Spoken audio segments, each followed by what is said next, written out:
What's the worst thing you have ever done? Story 1. My best friend and his father were in a car accident 5 years ago when we were both 16.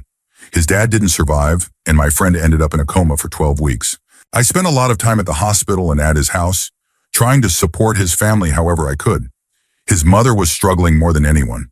A few weeks after the accident, she had an emotional breakdown while driving me home from the hospital. She told me she couldn't be alone that night and begged me to stay for a while. I agreed, not wanting to leave her in that state. We went back to the house and she poured me a glass of wine, trying to ease the overwhelming grief she was feeling. That night changed everything between us. She was lonely, lost, and looking for comfort, and I was too young to fully understand the weight of it all. It was something that should have never happened, but it did, and it didn't stop there. In the weeks that followed, she sought me out whenever the pain became too much, and I never turned her away. But everything changed when my friend finally woke up. The moment he was released from the hospital, it was like an unspoken agreement between us. We kept our distance, avoiding each other as if nothing had ever happened. To this day, we never talk about it. Story 2. When we were 10, my best friend and I were constantly bullied by a kid who lived in our complex. He was the worst kind of bully, the type who acted perfectly sweet around adults, but turned into a nightmare when no one was watching. One day, after he pinned my friend down and forced him to eat something disgusting off the ground, we decided we'd had enough. We wanted to make sure he never did anything like that again. So we grabbed an empty cleaning bottle, filled it with a mix of household chemicals, and went looking for him. When we found him, he smirked and asked my friend if he was still hungry, making it clear he had no regrets. The second he stepped closer, I squeezed the bottle and sprayed him right in the face, a few times just to be sure. He ended up in the hospital with chemical burns and lost vision in one eye, with partial blindness in the other. For years, we never heard from him. But then, out of nowhere, he messaged me on Facebook. Instead of anger, he sent an apology. He admitted to how horribly he had treated us and, to my surprise, even thanked me for what happened. He called it a real eye-opener. His words, not mine. Now he works exclusively with blind children and says it's the most fulfilling thing he's ever done. Story 3. I posted this before, but reading this thread brought it all back again. I grew up poor in a dysfunctional household in a rural area. My parents struggled, and my siblings and I often went hungry. As the oldest, I tried my best to take care of them, but one day I failed in the worst way. When I was 7 and my little brother was 5, I was playing outside when he came up to me, holding a sandwich he had managed to put together from whatever scraps were in the kitchen. It was just one slice of bologna between 2 squished, dried-out pieces of bread. No cheese, no condiments, nothing extra. But to us, it was something. I don't know why I did it. Maybe it was jealousy, maybe just a childish tantrum, but I knocked it right out of his little hands onto the dirt. He immediately burst into tears and bent down to pick it up, desperate to salvage what little he had. Before he could, a group of the scrappy neighborhood dogs, like the kind every poor rural family seemed to have, rushed in, knocking him over and devouring it before his eyes. He just lay there in the dirt, crying, covered in dust, repeating over and over, "I made it to share with you." I'm 30 now and we have a close relationship, but I still think about that moment every single day. I don't know if he remembers it, and honestly, I hope he doesn't, but I do, and I don't think I'll ever forgive myself. Story 4. It was a Friday night, sometime around midnight, when I was walking downtown after leaving the bar. I had parked a few blocks away since city parking is a nightmare on the weekends. About halfway to my car, when the streets had emptied out, someone came up behind me, tapped my shoulder, and told me to hand over my wallet. Or as he put it will be bad. His hand was shoved deep in his pocket, and I didn't know if he had a gun or a knife. But all I could think about was getting stabbed or shot, and I really didn't want that to happen. Before he could make a move, I reached for my wallet, but instead I grabbed the knife I always carried. Without thinking, I shoved my hand into his face, then stabbed him in the stomach. Once, twice, 3 times, then I ran, as hard and as fast as I could for what felt like a mile, maybe more. I never looked back, never told anyone, never called the cops. It felt like doing that would only put me in a worse position. I have no idea what happened to him, and I don't think I ever want to know. Story 5. I was 11 years old when it happened. My grandmother, who was raising me, was out running errands, and I asked her to bring me an Oreo McFlurry from Dairy Queen. She said no. It was out of her way. I kept asking, hoping to change her mind, but she refused. About 2 hours later, she came home. Instead of pulling into the driveway, she stopped at the end of it and just sat there for a while. It was strange, like she was considering leaving again. Curious, I went outside to see what was going on. When I walked up to the car, she rolled down the window and handed me an Oreo McFlurry. She had the biggest smile on her face, happy that she had surprised me. But instead of being grateful, I was still upset that she had said no earlier. Without thinking, I took it and threw it down onto the lawn. I remember the way her smile instantly faded, the confusion and hurt on her face as she stared at me. She passed away from cancer a year later. I'm 24 now, and that moment still haunts me. She had already raised her own kids, yet she chose to raise me too. She was the best person I've ever known, and I hate that when I think of her, this is the first memory that comes to mind. Story 6. This past summer, I was walking through a big city in an unfamiliar neighborhood. It was early evening, a few hours before sundown, in a quiet residential area about 20 minutes from the city center. The streets weren't empty, but there weren't many people around either, just a few scattered pedestrians and light traffic. As I walked, a car sped past me, then turned down a street I had just passed. It was going way too fast for a residential area. From the half-open passenger door, I heard a woman yelling something. I barely processed it, assuming it was just a group of reckless people messing around. I kept walking. So did everyone else. It wasn't until later that night, when I thought back on it, that I realized what she had actually screamed. Help! My stomach dropped. The fact that neither I nor anyone else on the street did a single thing to stop or check on her made me feel sick. No one called the cops. No one followed up. No one did anything. To this day, I have no idea what happened to her. Maybe it was nothing. Maybe it was something horrifying. And the worst part is, I'll never know. Story 7. A few months ago, I took a road trip with my wife and kids. On the way back, my son suddenly needed a bathroom break, so we pulled over at a rest stop. When I got out to help him, I noticed a wallet lying on the ground. Back in the car, I opened it up and found several credit cards, a social security card, a bank card, a driver's license, and $879 in cash. There were also a few other personal items. I looked up the guy on Facebook, sent him a friend request, and messaged him, letting him know I had found his wallet. 2 weeks passed with no response, so I contacted some of his relatives. Eventually, he called me. Instead of thanking me, the first thing he said was that I should bring it to him, an hour-and-a-half drive away. I told him that wasn't possible, but I could meet him halfway over the weekend. His response? That's messed up, bro. Still, he agreed to meet. During our conversation, he casually admitted that he had no idea how or when he lost the wallet because he had been hammered. The weekend arrived, and I showed up at the meeting spot on time. I waited for over 30 minutes before he finally called, saying, "My bad, bro. I was at the bar with my friends and forgot about you. I'll be there in about 10 minutes. It took another 45. When he finally arrived, he walked up looking obviously drunk. Before even acknowledging me, he muttered, "One sec, bro. I gotta piss." Then he disappeared into a nearby building, leaving me standing there. Something in me snapped. I had gone out of my way to return his wallet, and he couldn't even show basic respect. My inner voice said, "Screw this guy." So I took the cash out. Seconds later, he walked back over, and I handed him the wallet. He snatched it from my hand, barely said thanks, and walked away. I never heard from him again. Story 8. I wouldn't have ended her life. I could never have done that. She had only a day left. Cancer had destroyed her liver. Her skin had turned yellow, and her body had swollen so badly that she could no longer move her legs. Legs that had once carried her as a ballet dancer. She had a Hickman line in her chest, a tube that was meant for chemotherapy. That night, she decided to cut through it, intending to bleed out on her own terms. She looked at me and whispered, "Why isn't it working?" It wasn't working because of her low blood pressure. If she had been standing, it might have worked. I should have let her go. I knew she was dying. I knew she was suffering. But instead, I closed up the tube, stopping the bleeding. I told myself it was the right thing to do, but deep down, I knew the truth. I was just too selfish to let go. She had always been brave. She had chosen to face the end her way. But I was weak, and because of that, she suffered another day. Story 9. This happened 20 years ago. I grew up in New York, attending a school where I was one of only 3 white kids. There were also a couple of Hispanic students, and the rest, around 2,300, were black. I was a typical inner-city kid. I listened to punk, I skateboarded, I liked bands like Dead Kennedys, but none of that mattered. Because of the way I looked, I was labeled a skinhead, and that label made me a target. I got jumped, a lot. Eventually, I left school because of it, but this is the story of the moment that pushed me over the edge. There were twins at my school. Let's call them John and John Tay. They made my life hell. One day I was standing in front of my locker when they snuck up behind me. I felt a hard slap on the side of my shaved head, so hard it left my ears ringing.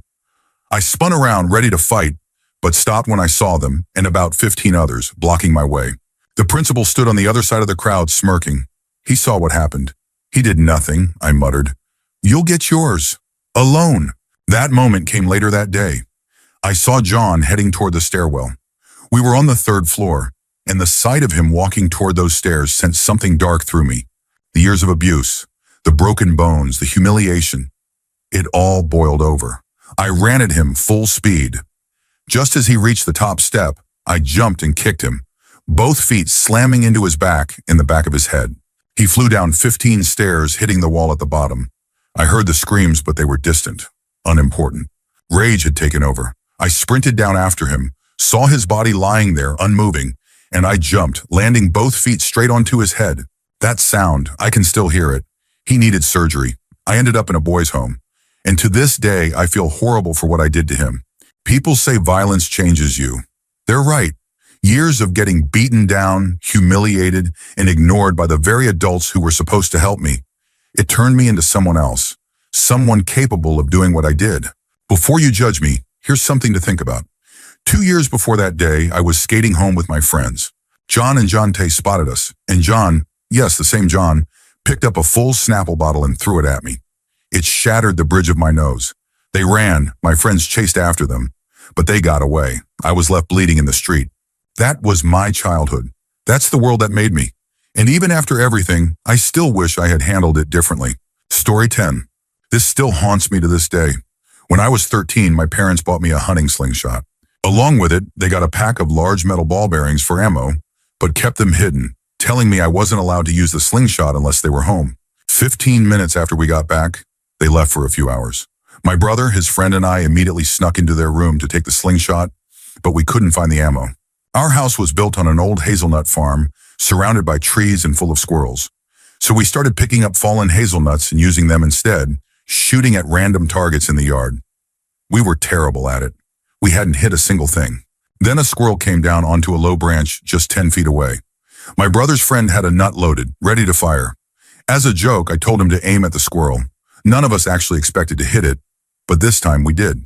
The nut struck the squirrel right in the side of the head. It fell out of the tree, landing hard on the ground. At first, we thought it was dead, but then it started kicking, only with the 2 feet on the right side of its body.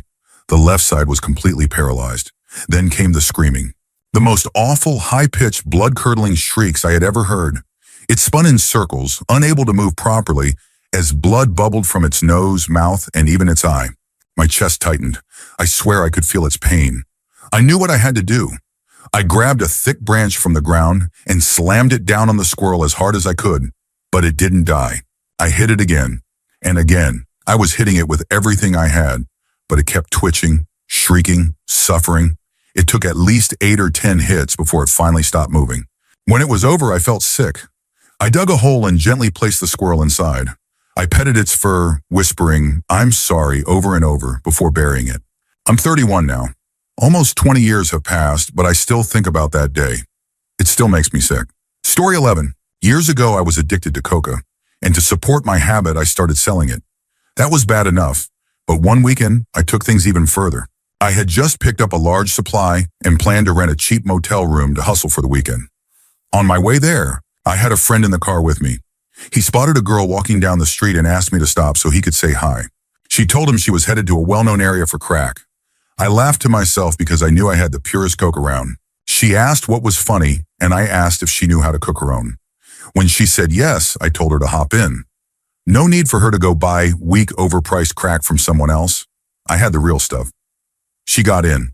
My friend had already told me she was a crack addict and a prostitute, and that's when my coca-fueled brain started spinning. When we got to the motel, I sold her $10 worth. She cooked it up immediately and took a hit. The moment she inhaled, her eyes widened and she turned to me, asking if I had enough to keep her going all weekend. I told her, as long as you've got the money, I've got the supply. For the next 2 days, I watched her fall into a cycle. She'd buy a small amount, cook it, smoke it, then leave to sell herself for more money. Then she'd come back, buy more, and do it all over again. I could have made the money I needed by selling to a few regular customers, but I didn't. I let it keep going, not because I had to, but because I wanted to see what it felt like. At the time, while I was high, it felt exhilarating. Looking back now, I feel disgusted with myself. Story 12. I lost my temper so badly over the phone with my wife that I scared her away. Literally. Now we're getting a divorce, and she wants nothing to do with me. We met in 2006 right before I enlisted. We broke up when I left but remained on good terms. In 2008, after most of my training was complete, we got back together. I deployed a few times between then and 2010. In January of that year, she moved across the country to live with me. That August, we got married. A few weeks later, I went on vacation alone to visit family because she couldn't take time off work. Maybe that was a bad call. Who knows? The following month, I left for the longest period since she had moved in. 11 months away, with only one visit, Christmas, when I flew her out to see me before I deployed again. This time, I went to Afghanistan. I didn't like it. It smelled awful, and the locals didn't want us there. When I came back, I was different, quick to anger, withdrawn, slow to forgive. I started drinking heavily. She became the target of my frustration, and she absorbed it all without complaint. Let me be clear, I never physically hurt or threatened her, but my words did plenty of damage. In March 2012, I deployed again. This time was better. Less of the awful stench, better views and fewer bullets flying our way. By August, I was back home. I kissed my wife, then immediately left for vacation to see family again. This time, I didn't go alone. I brought a female friend. Nothing ever happened, but the damage was done. My wife was crushed. Two depressed people in a marriage don't work well together. Looking back, I can see the cracks forming. It makes me sad to realize how inevitable it was. We tried counseling, but only made it through one session before she moved out. The official reason? I wanted to separate and move to Oregon, and she didn't want to live on the West Coast. But I know it was deeper than that. A week later, she came over, and we spent an evening together, trying to hold on to something that was already slipping away.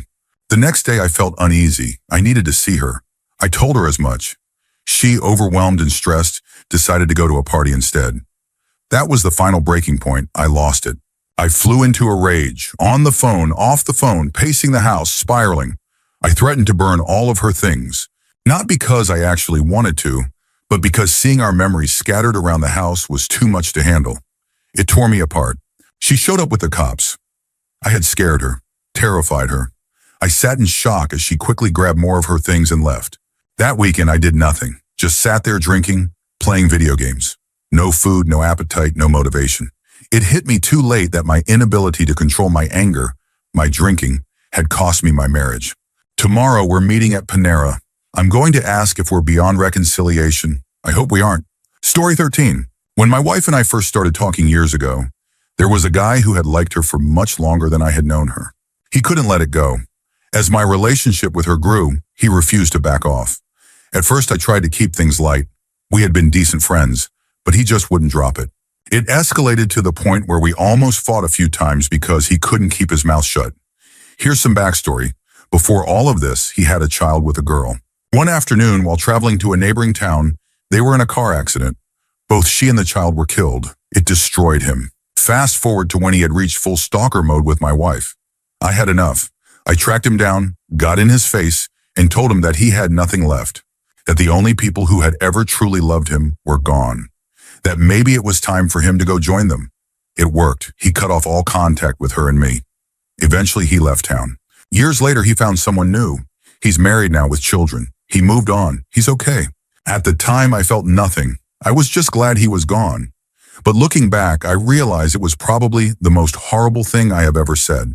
And no matter how much time passes, I don't think I'll ever forget it. Story 14. I met a close friend in 2006, and over time, we became really close. He didn't have many friends, and the ones he did have only stuck around because he had good weed. He got picked on a lot in high school. His father was a raging alcoholic, and his mother had left when he was 11, never contacting him again. A couple of years ago, we got into a fight.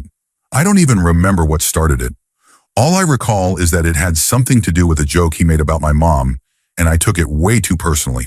The argument escalated until I stormed out of his house at 3 a.m. Before leaving, I turned to him and shouted, "Go kill yourself, you worthless piece of S. No one febbing loves you." I walked away furious. He kept trying to call me, texting me nonstop, leaving voicemails where he was just sobbing, saying how sorry he was, how he didn't mean it. I ignored every single one. After about a week of silence, I got a call from his father. My friend had gone into his garage and shot himself with his uncle's .45. It's been 2 years since his death, and I still hate myself for it. It was my fault. I could have forgiven him. He was broken, abandoned, struggling his whole life, and I, his only real friend, was the one who told him he was worthless. I can never and will never forgive myself for that. Story 15. When I was a senior in high school, a girl asked me to prom. I didn't know her well, but I had heard she had a crush on me and had finally worked up the courage to ask. She was sweet, kind, and genuinely excited about going together. She even offered to buy the tickets and split dinner costs. I figured, why not? I was single, and she seemed nice enough. Then the day before prom, my best friend invited me on a skiing trip with his family that same weekend. His older brother couldn't make it back from college, so they had an open spot for me. 3 days of free skiing, a cabin, and time with my best friend. Without a second thought, I said, sure, and immediately called the girl to cancel. I told her, sorry, but plans changed. That was it. When I told my mom, she looked like she was going to kill me. And honestly, I probably deserved it. She absolutely destroyed me. For an hour straight, she let me have it, making sure I understood exactly how awful I had been. And then she told me what I was going to do. Drive to the girl's house, apologize, and own up to hurting her feelings. I've always been ashamed of that moment, but I think it changed me for the better. I never wanted to feel that kind of shame again, and from that day forward, I tried to be a better person. Story 16. I've been abusing alcohol for about 10 years, drinking alone to the point of blackouts 3 to 4 nights a week. Everyone who knows me in my sober hours would probably describe me as a decent, respectful person. At least, that's what I hope. In May, I bought my first car. Since then, I've driven drunk at least 30 to 40 times.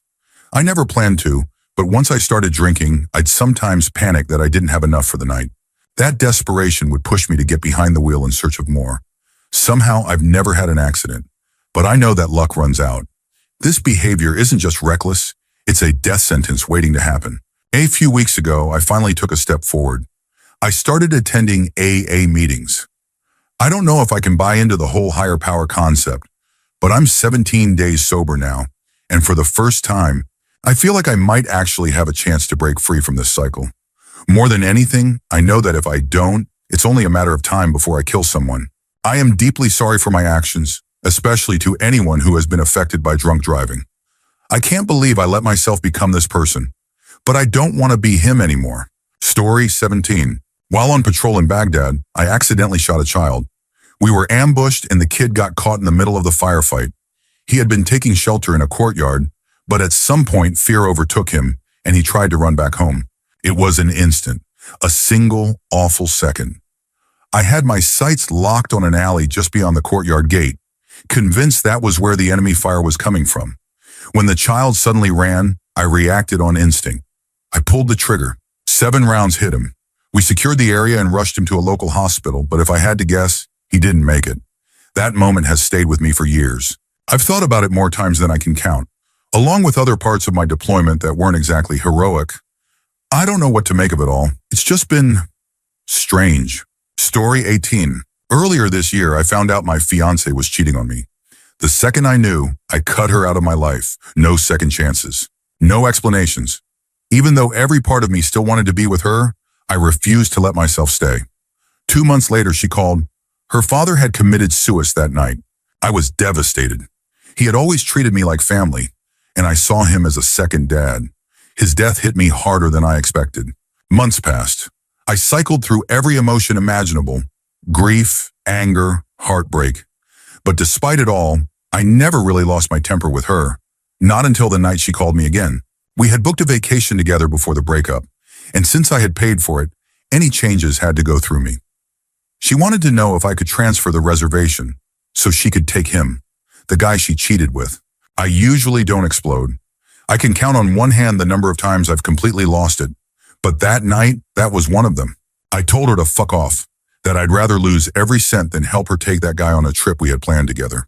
She fired back with the usual venom. You're a piece of sassy. Leaving you was the best decision I ever made, and so on. And then without thinking, I snapped. At least I still have my Fing dad, you Fing whore. I hung up before she could say a word. A few seconds later, I realized what day it was. Exactly 6 months since her father died. I felt sick. That wasn't me. That wasn't the person I wanted to be. No one had ever made me feel so much anger before. Then again, no one had ever made me feel as much love or as much pain as she had. But the strangest part? After that night, I felt better. Like I had finally let go of something I'd been carrying for too long. It was a turning point. And after 8 months of anger, I was finally ready to move on. Story 19. I used to beat up my little brother when we were kids. There was a decent age gap between us, which just made it even worse. It wasn't just sibling roughhousing. It was bad. I'd bruise him, sometimes worse. Once, I even knocked out one of his baby teeth. We fought constantly, but it was never really a fight. I would snap over something small and lose it completely, taking out all my pent-up rage on him. I was angry, helpless, tormented at school, and had no idea how to deal with any of it. So I made him my punching bag. One day, after something particularly bad, my mom dragged me into another room, shut the door, and just stared at me in disgust. Then she said, "What the hell are you doing to your brother? He looks up to you, you know." That hit harder than anything she could have punished me with. In that moment, it was like a weight crushed me. Here was my little brother looking up to me, wanting my approval, and I had become the very thing that tormented me. Worse even. That was it. I turned it around completely. Never lost my temper with him again. I apologized and spent the rest of my time at home trying to be the best brother I could be. Over the years, we grew close, and he became the family member I missed most when I moved away. But no matter how much time has passed, I'm still really sorry for what I did. I apologized to him years ago, and he just laughed it off, saying it didn't matter. But it does.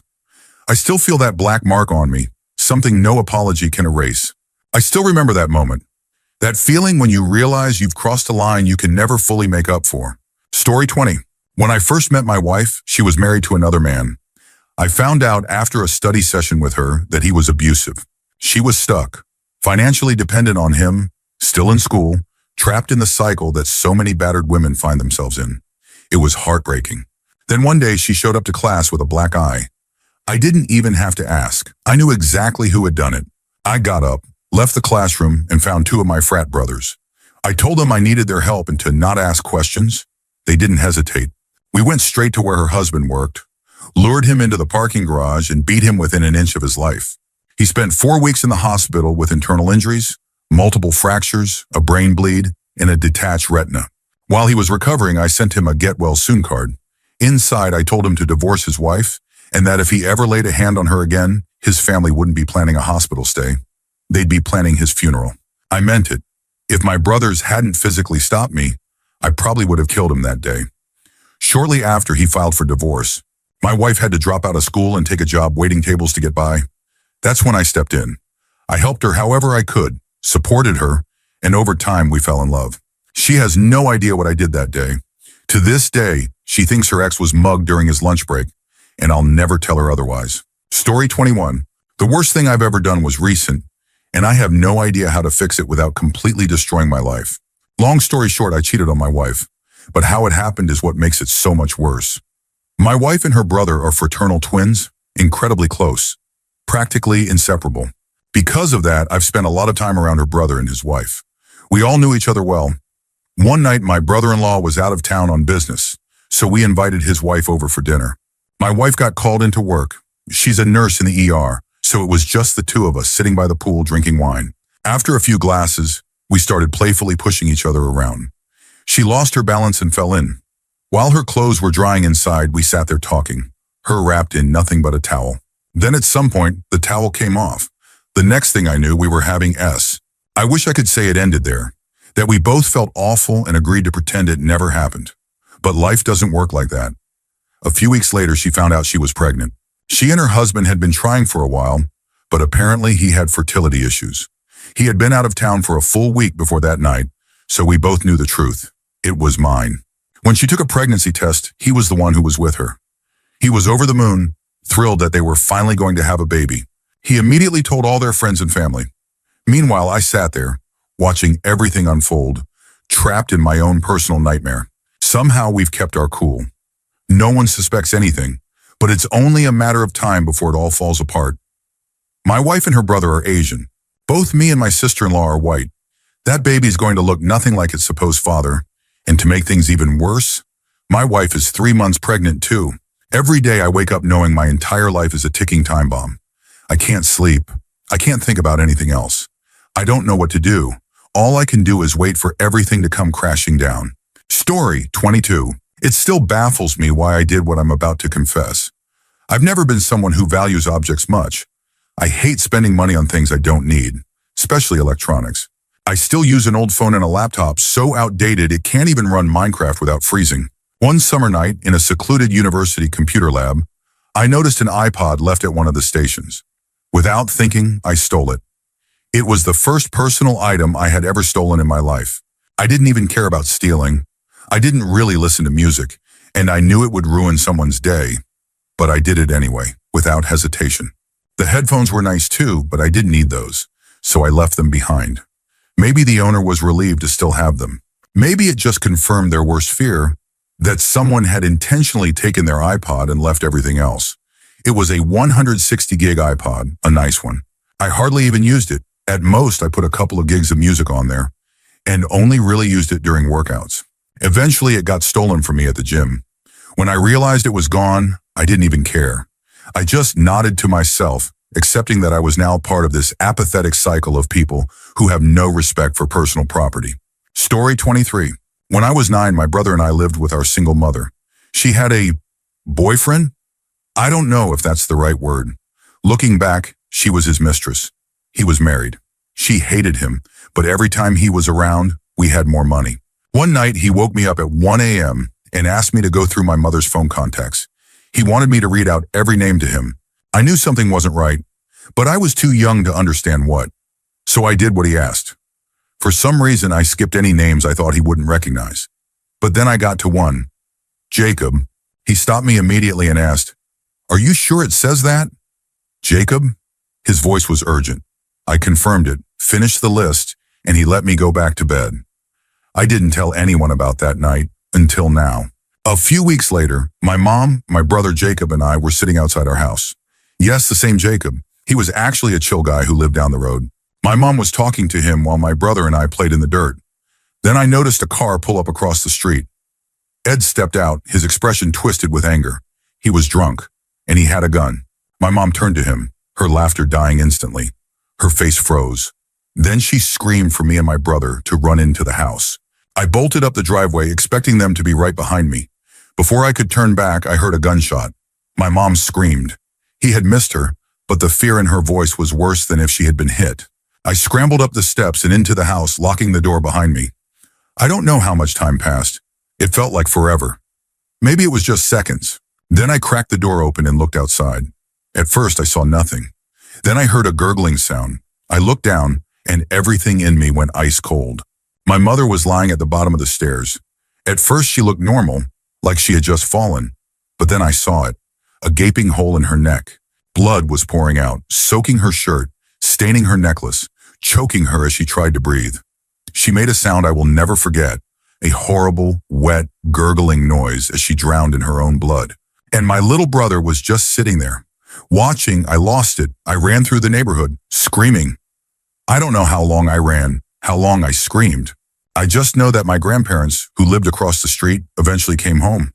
I ran to them, begged to use their phone, begged them to go to my mom. I called the hospital, trying to remember everything I had ever learned in school about emergencies. I was going to save her. Then they asked for my address, and I gave them the wrong one. My brother and I were taken in by neighbors, people trying to comfort us, telling us it would be okay. The ambulance was on its way, but it didn't arrive, not soon enough.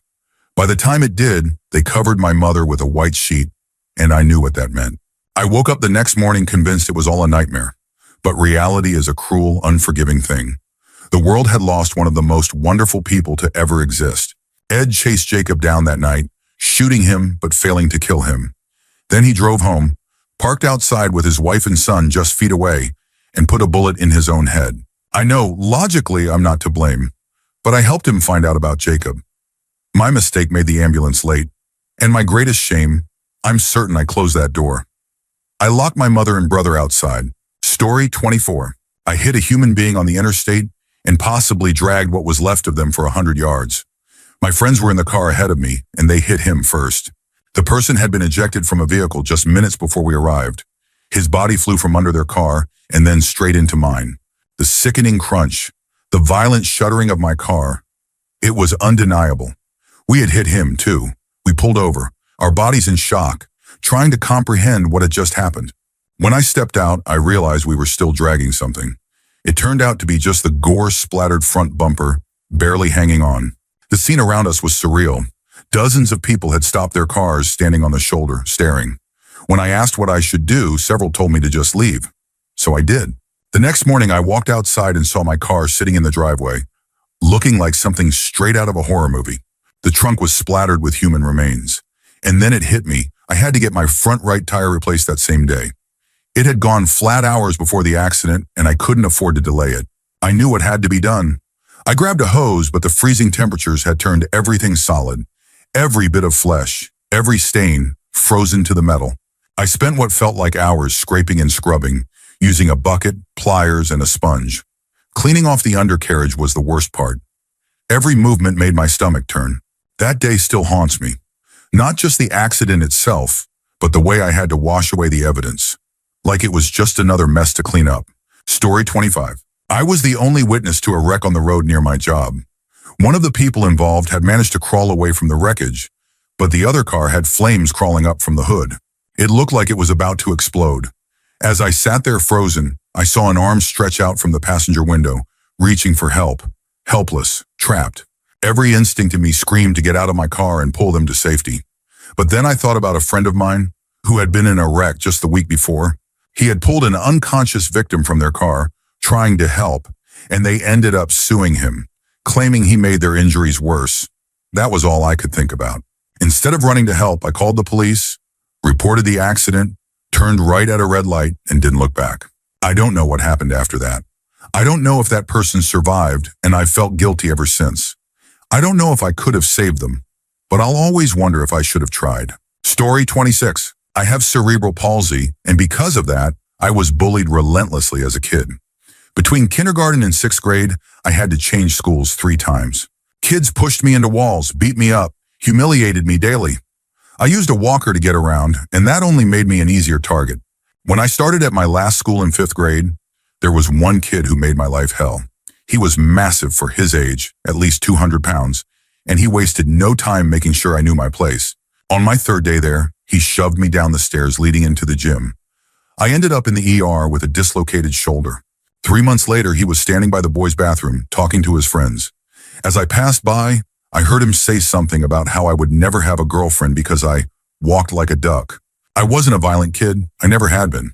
But that day I snapped. I walked straight up to him and swung my walker like a baseball bat, smashing it into his nose. At the same time, my balance gave out, and I fell into him, knocking us both backward.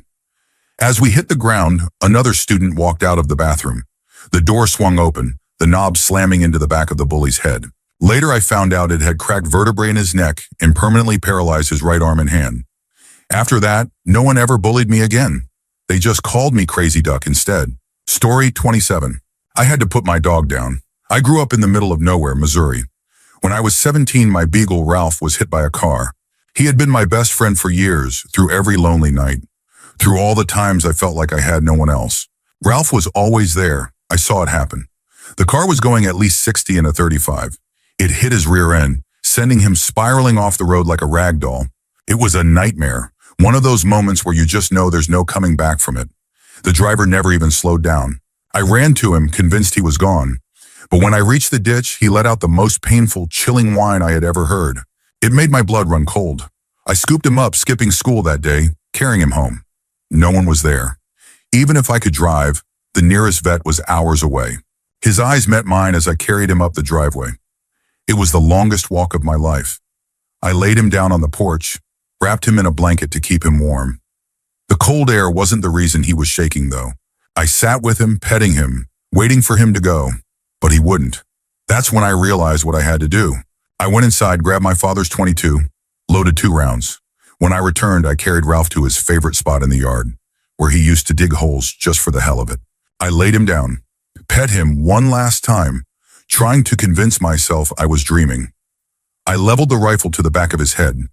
"Goodbye," I whispered. He looked up at me as if he understood.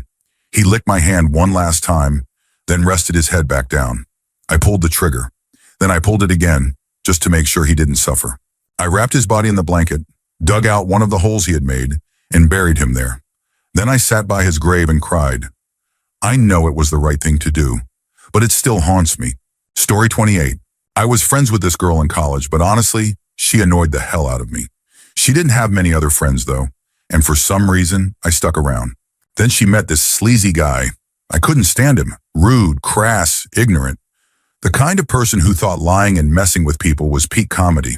When they got engaged, she asked me to be her maid of honor.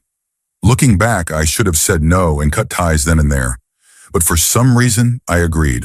Throughout the wedding planning process, she bugged me more and more. The closer we got to the big day, the more I realized how much I just did not want to be around her anymore. But I had already committed, so I followed through. On the day of the wedding, I did my duty, stood by her side, smiled, made my speech, but I didn't even stay for the whole reception. I had another friend's going away party that same night, and I chose that over staying at her wedding. When I hugged her goodbye, it was the last time I ever saw her. I just stopped answering her calls, never reached out again. She had a habit of making me feel like crap, always picking on me, bringing up my personal problems as the punchline of her jokes in front of other people. So I don't regret ending the friendship. But what I do feel bad about is disappearing after being in her wedding. I imagine her looking at those photos, maybe showing them to her kids one day, and seeing me there like some kind of ghost. Just a face in the background of a chapter of her life I had no real intention of being in. That said, I did find out years later that they got divorced, so at least I was right about one thing. Story 29. When I was 17, I decided that my senior year was going to be different. I had new clothes, a new car, a new mindset. It was going to be my year, but there was one problem. The guy who had been picking on me for years. For nearly 4 years, this guy had made my life hell, and I had never fought back. Never yelled, never raised a hand, never even pushed back when he shoved me. I thought ignoring it would make it stop, but it never did. Day 1 of senior year, he picked up right where he left off. By day 2, I was already unraveling. By day 3, he spit on me. That was it. I had enough. That night, I went home, grabbed a bat and a ski mask from my closet, and walked to an old hardware store in town where he always hung out after school. He usually got there before his friends, so I knew I'd have a small window of time alone with him. I hid behind a dumpster and waited. When he showed up, he was smoking. Maybe a cigarette, maybe a joint. I didn't care. He had his back to me, completely unaware. I crept out from behind the dumpster, my hands tight around the bat. "Surprise, mother four!" I called out, lowering my voice so he wouldn't recognize it. He turned around and I swung the bat. The first hit cracked across his head, dropping him instantly. I hit him again, once in the chest, then again. He never even made a sound. He was out cold, and then I ran. I took off, sprinting through an old rundown neighborhood where no one was around to see.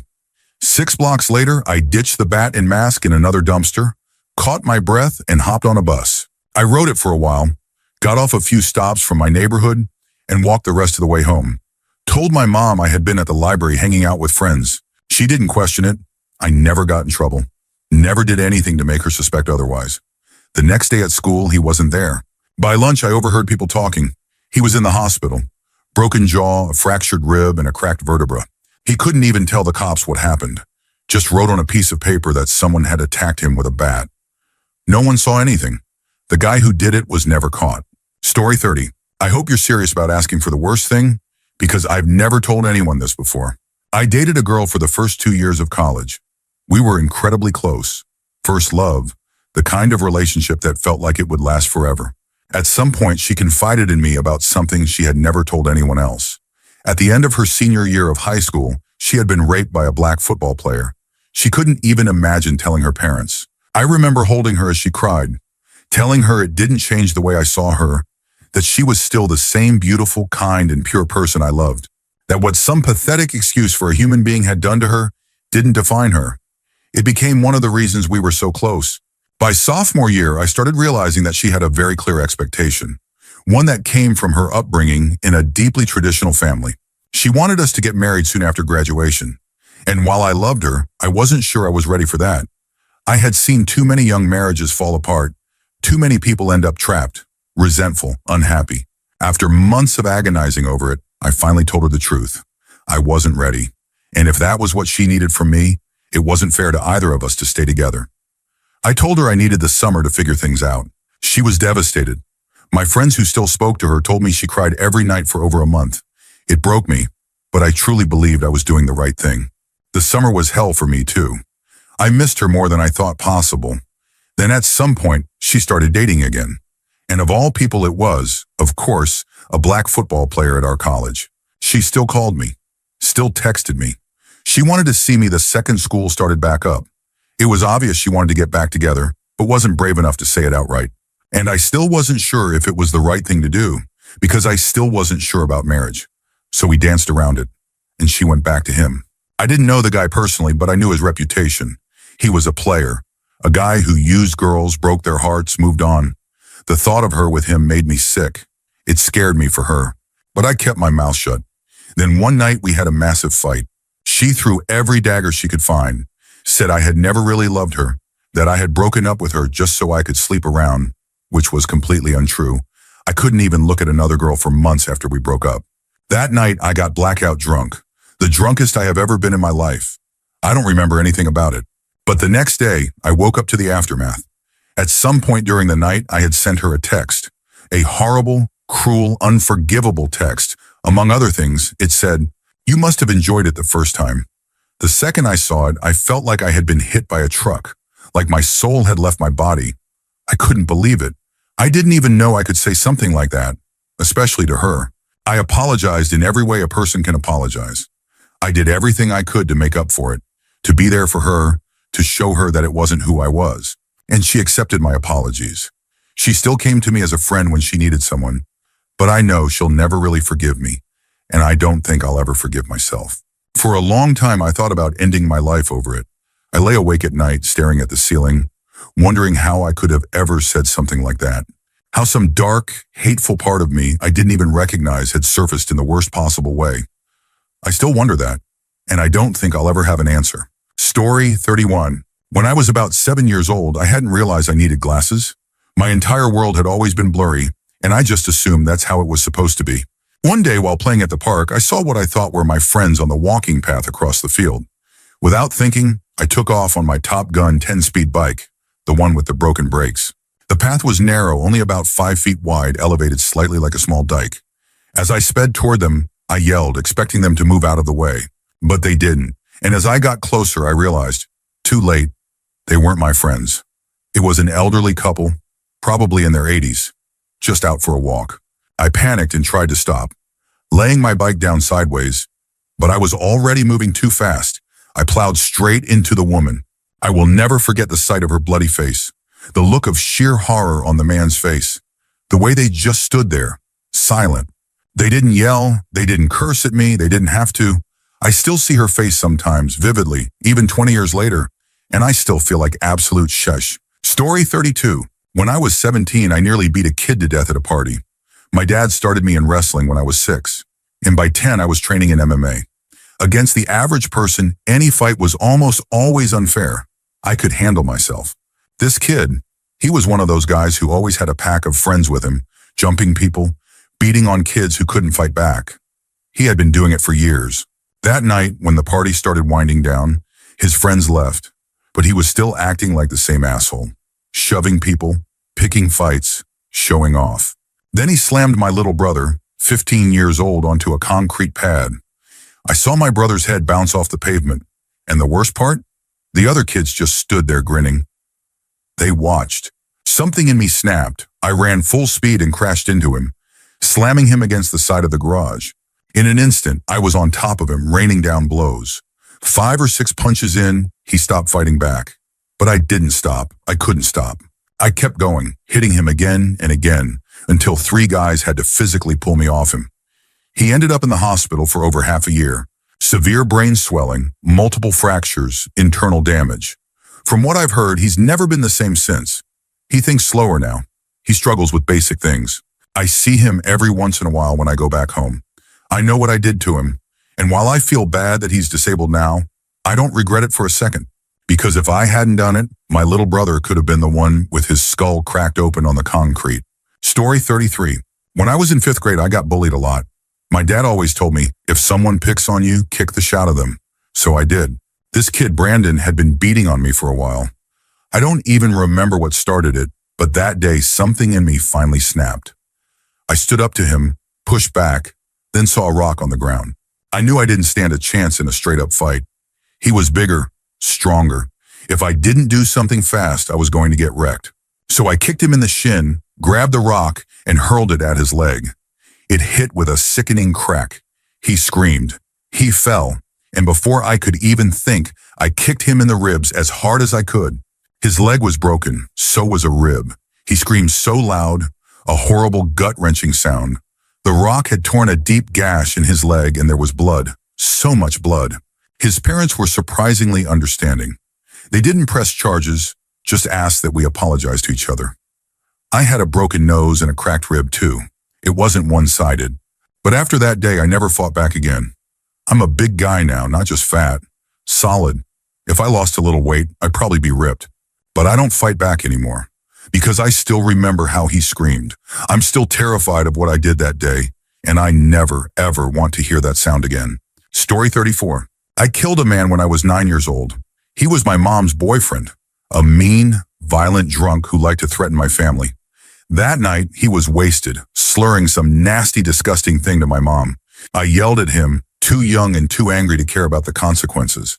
He decided to answer me by smashing a bottle over my head. I hit the floor, bleeding, dizzy, my vision blurring from the pain. My mom freaked out, screaming that she was going to call the cops. He grabbed her and slammed her against the wall, pinning her there like she was nothing. That's when my sister ran in. She was 3 years older than me. She had seen the blood pouring down my face and knew things were bad. And she had brought a gun. She had stolen it from a friend of my mom's husband when she realized how far things were going. But the second she stepped into the room and saw him holding our mom against the wall, she dropped it. Instead, she lunged at him, jumping onto his back and biting into his neck with everything she had. He screamed, a horrible, rage-filled sound. He let go of our mom, who crumpled to the floor, half conscious, and focused all his attention on my sister. He yanked her by the hair, trying to pull her off, but she wouldn't let go. So he did what he always did. He turned violent. His free hand, the one that wasn't holding the broken bottle, wrapped around her throat. He ripped her off of him and slammed her to the ground, pinning her by her neck. Then he pressed the jagged glass to her throat. I didn't think. I didn't hesitate. The gun was in my hands before I even realized I had picked it up. My heart was hammering, but my fingers moved on instinct. Cocked the gun, disengaged the safety. He looked up at me, saw the gun aimed right at his head. Drop the gun or I'll He never finished the sentence. He never got the chance to say kill her, because I pulled the trigger before he could. It was the easiest decision I've ever made, and the hardest thing I've ever lived with. He was a drunk, abusive monster. He had hurt my mother, hurt me, was about to kill my sister. I had a clear shot. He deserved it, right? But the nightmares don't agree. The nightmares tell me I was just a kid who pulled the trigger without a second thought. The nightmares remind me that I killed a man without thinking, and that's why it's the worst thing I've ever done. Story 35. I'm only 14, so I haven't had time to truly experience the world. But the worst thing I've ever done, or almost done, still haunts me. In 2010, when I was almost 13, my older brother was struggling. Our mom had been diagnosed with breast cancer, and he couldn't cope. That's when his girlfriend introduced him to coca. They moved into an apartment downtown, and one day she brought him a bag of it. What she didn't know, or maybe didn't care to check, was that the dealer had laced it with something toxic. My brother went to sleep that night and never woke up. 27 years old, she stepped over his body and left the apartment. I found out where she was staying. I learned her work schedule. I planned everything. I was going to find her, and I was going to make her feel even a fraction of the pain she had caused my family. I almost did it, but in the end, I realized something. Life had already shortchanged her. Sooner or later, she'd get what was coming to her. I can't put into words the suffering she put me and my family through. And if I ever see her again, mark my words, you'll see the story in the papers. Story 36. I've always had this issue with relationships. I'll meet a girl, think she's great, and then suddenly I'll find something, some tiny thing, that bothers me. I fixate on it, make it bigger than it really is, and push her away. I don't know why I do it, but I always regret it afterward. There was one girl, Samantha. At the time, I was talking to another girl, but things weren't working out. I vented about it to a guy in one of my classes, and he told me about his friend, Samantha, who was stuck in a miserable relationship. He wanted to introduce us. We met at Buffalo Wild Wings one night, and then the three of us went back to her place to hang out. We talked for hours. She told me about how toxic her boyfriend was. I told her about my own past relationships. She gave me her number and said she wanted to be friends. Over the next few days, we hung out a lot. I don't know if her boyfriend, who was away at university, knew about it, but we never did anything inappropriate. I don't mess with taken girls. Then things with her boyfriend got worse. She finally left him and told me she wanted to be with me. A couple of weeks later, she came back from school, and we hung out again. But for some reason, the second I saw her, I started losing interest. As the night went on, the feeling only got stronger. We got intimate, we slept together, but the whole time something in me was already pulling away. Afterwards, she asked me to stay and watch a movie with her. I lied, told her a friend had texted me from the bar and needed a ride.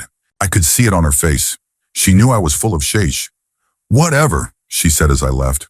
The next day, she asked me if I really had to pick up my friend. I lied again. She told me not to talk to her anymore. Called me an asshole. She was right. I regret it now. She was one of the nicest girls I'd ever met, and I treated her like she was nothing. If I could go back, I'd apologize, but I don't think I'd even deserve the chance.